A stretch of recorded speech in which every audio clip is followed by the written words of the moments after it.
Bom, esse caso é muito intenso, eu tenho várias considerações aqui. Inicialmente eu quero fazer alguns comentários específicos porque nós vamos por partes. Eu vejo assim, as questões levantadas pelo caso do Richard Glossip não são isoladas. Na verdade, elas afligem o sistema de justiça criminal como um todo e podem ter consequências terríveis para qualquer réu que enfrenta um julgamento capital. Porque a advocacia deficiente e o uso de testemunhos incentivados e potencialmente falsos, ou de uma forma mais geral, testemunhos delatores, são problemas especialmente proeminentes. Um centro de condenações injustas de Northwestern descobriu em 2005 que o falso testemunho foi a principal causa de condenações injustas conhecidas durante a era atual da pena capital. O falso testemunho foi implicado em quase metade das 111 exonerações do corredor de pena capital naquela época. Um estudo de 2010 realizado pelo Projeto Inocência revelou que a advocacia deficiente foi um fator em 20% das 255 isenções de DNA.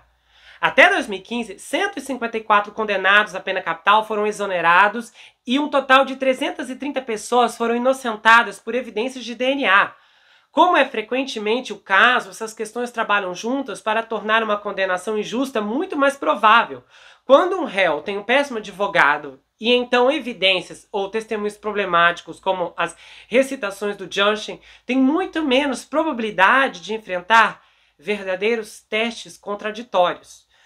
O Daniel Meadow, que é um professor de direito da Northwestern, a universidade cuja pesquisa se concentra em condenações injustas, disse assim: por que quando você olha para o que dá errado nesses casos, identificação de testemunhas oculares, má conduta do promotor, um erro forense e todas essas coisas diferentes, você vê que se tivesse um advogado de defesa bom e zeloso, todos esses problemas poderiam ser corrigidos, porque você poderia pegá-los. Portanto, tudo funciona aqui de mãos dadas. Todo tipo de erro do governo, até certo ponto, é agravado pelo erro do advogado de defesa. E é aqui que a gente entra aqui. O Richard teve uma avalanche de advogados ruins, que estavam em momentos importantes, o primeiro e o segundo julgamento. E aí é o problema do que se qualifica como corroboração. Mesmo depois de 2 condenações, está claro que não existem evidências do relato do Justin sobre o papel do Richard no crime. Sob a lei de Oklahoma, teoricamente, pelo menos o testemunho de um suposto cúmplice deve ser corroborado por algo que se conecte ao réu, ao crime em si. E aí é que tá, na lei de Oklahoma, o testemunho de um suposto cúmplice deve ser corroborado por algo que conecte o réu ao crime em si, e não algo que apenas corrobore que o crime aconteceu. Então, por exemplo, se o Justin disse que o Richard tirou a carteira do Barry após ele perder a vida e que a carteira foi posteriormente descoberta na posse do Richard, isso certamente forneceria uma medida de corroboração. Só que isso não aconteceu. E exigir corroboração, no entanto, não é uma cura para o problema do testemunho altamente incentivado. Quando os tribunais consideram quase tudo como corroborativo, não há, portanto, um padrão significativo. E a perícia forense falha pode ser corroborativa, mas falsa. Então, ou você pode simplesmente ter algum fio nu de corroboração circunstancial, uma conexão especulativa, mesmo que na ausência de um padrão significativo, o que poderia ser usado para condenar e até mesmo enviar alguém para o corredor da pena capital. E de fato, em Oklahoma, a mera suspeita e a conexão fugaz aparentemente corroboram o suficiente para condenar um réu à pena capital. Então, até 2015, 10 pessoas foram exoneradas do corredor da pena capital em Oklahoma. E os advogados ruins ou depoimentos de delatores questionáveis, em alguns casos, ambos desempenharam um papel importante em vários desses casos. O primeiro exonerado do corredor da pena capital de Oklahoma, Charles Ray Giddens, foi condenado à pena capital pelo homicídio de um balconista de uma mercearia, com base no relato não corroborado de um suposto cúmplice, Johnny Gray. Aí um júri totalmente branco deliberou 15 minutos antes de enviar o Charles, que é afro-americano, para a pena capital. E o Charles Giddens foi inocentado em 1981. Mais conhecido talvez seja o caso de 1982 do Ronald Williamson, que ficou famoso pelo escritor John Grisham em seu livro O Homem Inocente, que no caso era um ex-jogador de beisebol de uma liga secundária que foi condenado à pena capital por violação íntima e homicídio com base no relato de um homem chamado Glenn Gore. A condenação do Ronald acabou sendo anulada devido ao apoio ineficaz do seu advogado de defesa. O advogado havia recebido apenas $3.200 para defender o Ronald. Aí, por fim, o DNA conectou Glenn ao crime do Ronald e foi finalmente exonerado. Ou seja, o Glenn cometeu o crime, foi lá, deu um testemunho falso e acreditaram nisso. Ao todo, 4 das 10 isenções do corredor capital em Oklahoma envolveram falsos testemunhos delatores. E em 2 casos, os tribunais consideraram os advogados ineficazes.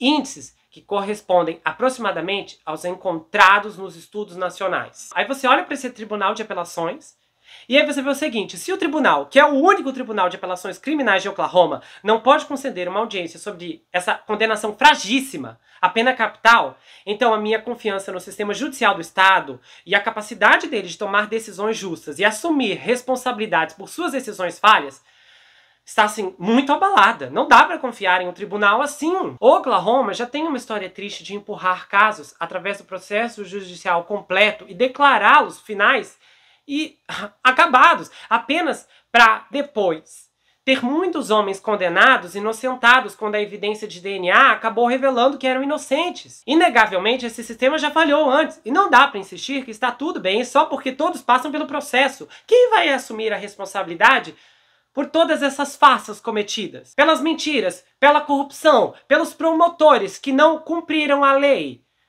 Onde está a espinha dorsal que vai defender a justiça correta? Eu tenho certeza absoluta, por tudo que eu analisei, pelo tempo que eu trabalhei nesse caso, que esse homem é inocente. Não há absolutamente nada que aponte para uma culpa aqui. Não há nada, nenhuma evidência. Esse caso é ridículo, é tenebroso, que todas as pessoas envolvidas, que aquele detetive mentiroso teve a cara de pau de centenas de casos dele sendo derrubados porque descobriram má conduta dele e dizer: ah, eu nunca joguei ninguém que não merecesse na cadeia. Cala a boca, homem, você tinha que ser preso. Esse homem agora tinha que ser enviado para pena capital. Isso aqui é um absurdo, esse caso é um disparate, é um desrespeito. O Justin, esse homem, mudou o testemunho até numa entrevista para um documentário que eu vi com os meus próprios olhos. Eu vi o interrogatório dele, eu li as transcrições e depois eu vi o documentário. Ele, na entrevista pro documentário, ele mente, ele desmente a si mesmo. Ele fala coisas diferentes e versões diferentes toda vez que abre a boca. Esse homem é um mentiroso. Esse monstro do Justin enganou o sistema judicial, enganou os promotores, simplesmente para ficar vivo e respirando. Simplesmente a justiça tinha que fazer o certo aqui. Eles tinham que chegar e falar: olha, vamos fazer um acordo. Se você falar a verdade, nós não vamos te mandar para a pena capital. Simplesmente fala a verdade. Por que simplesmente não extraem uma confissão correta desse homem? Houve manipulação. Aquele vídeo do interrogatório dele é altamente sugestivo. O detetive, ele simplesmente, o Bob, simplesmente foi e falou: olha, é pena capital, amigo, não sei o quê, mas nós sabemos, eu sei que você não está sozinho nisso, eu sei que ele está jogando toda a culpa pra cima de você. Que tipo de interrogatório é esse que você simplesmente passa basicamente toda a sua versão e teoria para a pessoa que acabou de ser presa? Basicamente, é claro pelo vídeo que ele está sugerindo, que ele está sugestionando, que ele está dizendo: olha, é isso que eu quero que você fale. E o Justin fala. Esse caso é uma fraude absoluta do começo ao fim. Tá tudo errado aqui. Está tudo errado aqui. De ponta a ponta. Eu, francamente, eu espero muito que a Suprema Corte tome a decisão certa. Eu tenho algum temor aqui porque existem complicações seríssimas. A primeira questão é que, assim, diferente da nossa Suprema Corte daqui, a Suprema Corte de lá não aceita 500 milhões de casos por ano. Eles aceitam basicamente 100. Então, assim, eles são muito criteriosos. E mesmo ouvindo o caso do Justin, eu tenho medo que nesse ponto os juízes tenham algum tipo de pré-concepção para não aceitar. Olha, sendo franco aqui, claramente, se você pegar esse caso de uma forma imparcial, falar: não, eu só quero olhar para as evidências, eu só quero ver o que tem, o que não tem, o que faz sentido e o que não faz, você vê que esse homem é inocente, que ele não fez nada para merecer o que lhe aconteceu. Então, se os juízes abrirem todas essas caixas com integridade, eles vão ver exatamente o que eu estou vendo agora. Os meus sentimentos são muito confusos porque eu realmente não sei o que prever, porque há um histórico no tribunal. O juiz que eu mais gosto e particularmente confio na Suprema Corte Americana é o juiz mais linha dura para essas questões no tribunal. Então, realmente, essa parte me abalou aqui, porque o tribunal já havia recusado anos antes, isso em 2015.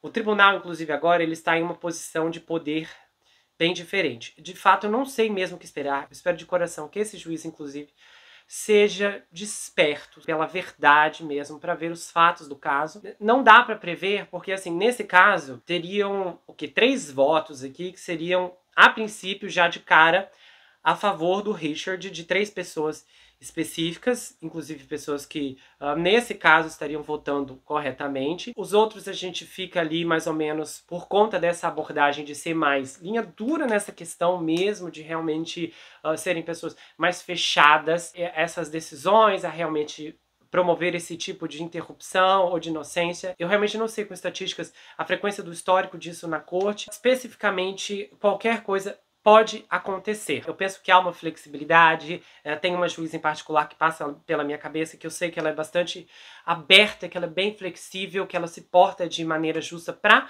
ouvir adequadamente. Então eu vejo por esse lado, e as minhas expectativas estão de fato na melhor porta, que é a porta da inocência, que é o que esse homem merece. A gente tem discutido e visto um pouco de pena capital aqui no canal recentemente por causa do caso do Bryan Kohberger, lá dos homicídios dos estudantes de Idaho, que inclusive nesse momento que eu gravo esse vídeo, os promotores ainda não se decidiram se vão pedir ou se não vão. Inclusive especialistas dizem que pensam que eles vão pedir sim, o que eu até mesmo acho que deveriam pedir, porque é melhor, porque dá mais trabalho ainda para a defesa do Bryan. Só que nesse caso aqui, o problema com a pena capital é que ela não pode ser revertida quando um erro é cometido. Várias pessoas já foram salvas da pena capital quando a verdade veio à tona. E a mesma coisa aconteceu com as sentenças de prisão também. Ninguém pode devolver os seus anos, mas pelo menos essas pessoas que foram apenas presas foram soltas para retomar sua vida. Só que eu realmente me posiciono contra totalmente a pena capital quando há uma fragilidade absoluta, quando você não tem 100% de certeza de que o indivíduo é culpado e quando faltam provas totais que mostram sangue nas mãos do indivíduo. Sem contar que, a menos que seja um caso, sei lá, que tenha algum outro tipo de reviravolta, eu não vejo que é certo você mandar uma pessoa para pena capital com base apenas em uma testemunha. Tipo assim, uma testemunha como Justin. Ninguém pode ficar confortável com uma coisa dessa. O risco aqui é imenso. Outra coisa que me deixou de queixo assim caído foi na entrevista que o Justin disse qual é a mensagem que estamos passando para os jovens. Homem, que é isso? Que mensagem estamos passando pelos jovens? Tipo assim, ele pensou o quê? Vou confessar o homicídio e tudo bem? Vou sair pela porta da frente como se nada tivesse acontecido? Você vê, assim, a arrogância, a soberba, assim, tudo de pior no Justin. Quando você olha para esse tipo de declaração de alguém que não assume a responsabilidade, de alguém que... Qual mensagem estamos passando? Tipo assim, se você diz a verdade, você vai pagar pelo que você fez. E o que você esperava? Richard precisa ser liberto pela falta total de provas. E ele precisa ser pago, restituído financeiramente por tudo que ele sofreu nesses anos. Anos que não vão voltar. Vários outros casos também precisam ser revistos por causa dessas ações sujas e imundas de pessoas envolvidas, como promotores e detetives. Inclusive, tinham que olhar melhor para aquele detetive que levou o Richard e outras pessoas para olhar no meio de lixeiras. Aquilo ali tá muito estranho. E, francamente, eu acho difícil acreditar que o Justin estava sozinho nessa. Aquele detetive ali, para mim, tem alguma coisa. Eu acho que ele combinou algo com outra pessoa. E aí, por isso, ele jogou tudo pra cima do Richard e não condenou essa pessoa, eu não sei. Tem algo mais fundo aqui. Eu não acho que o Justin, além de ter inventado essa parte aqui envolvendo o Richard, eu acho que ele encobriu outra coisa. Que ele encobriu alguém, que ele está escondendo uma peça importante dessa história. E eu acho que mais triste é que a posição do Estado nessa questão é que eles não querem retirar as acusações porque fazer isso é uma admissão da sujeira e de uma possível denúncia de que outros casos deveriam ser investigados melhor, de que outros casos deveriam ser reavaliados. O mais chocante é que o Richard já ouviu pelo menos 9 vezes: amigo, hoje é o seu último dia. 9 vezes ele acordou vendo que diante dos seus olhos ele poderia parar de respirar em poucas horas. Os promotores deveriam ser ministros da justiça. Essa deveria ser a principal prioridade de um promotor. Eu tenho a impressão que os promotores muitas vezes só querem ganhar casos, manter sua reputação em alta. E Para isso, eles colocam a sua voz acima de outras. A justiça precisa ser alcançada de forma justa. A Constituição dos Estados Unidos exige isso. E apesar desse consenso crescente de que o Richard é realmente inocente, o sistema de justiça, a pena capital de Oklahoma, se recusa a aceitar. E eles continuam determinados a tirar a sua vida.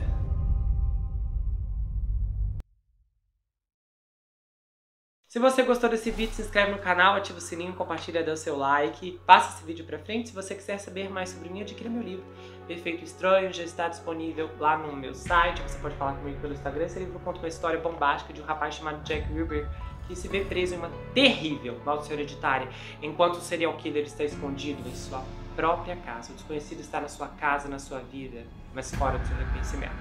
O livro vai autografado se você quiser, tem pôster exclusivo e também uma série de marcadores incríveis que, um ao lado do outro, formam um mapa da cidade de Manhattan. E, olha, o plot twist já começa aqui na capa, vê se você encontra. Você tá vendo? Não é engano, tem mesmo aqui, é só na capa. Se você olhar, você encontra. Você pode me seguir pelo Instagram, Gustavo N. Psicanalista. Eu tenho um canal de cortes, onde as análises são reportadas e postadas por lá. E eu também tenho um grupo no Telegram onde eu envio áudios exclusivos, bastidores, muita coisa bombástica que você só vai ouvir por lá, ok? A gente se vê no próximo caso. Não se esqueça que aqui você sempre vai ter um amigo. Até mais, pessoal!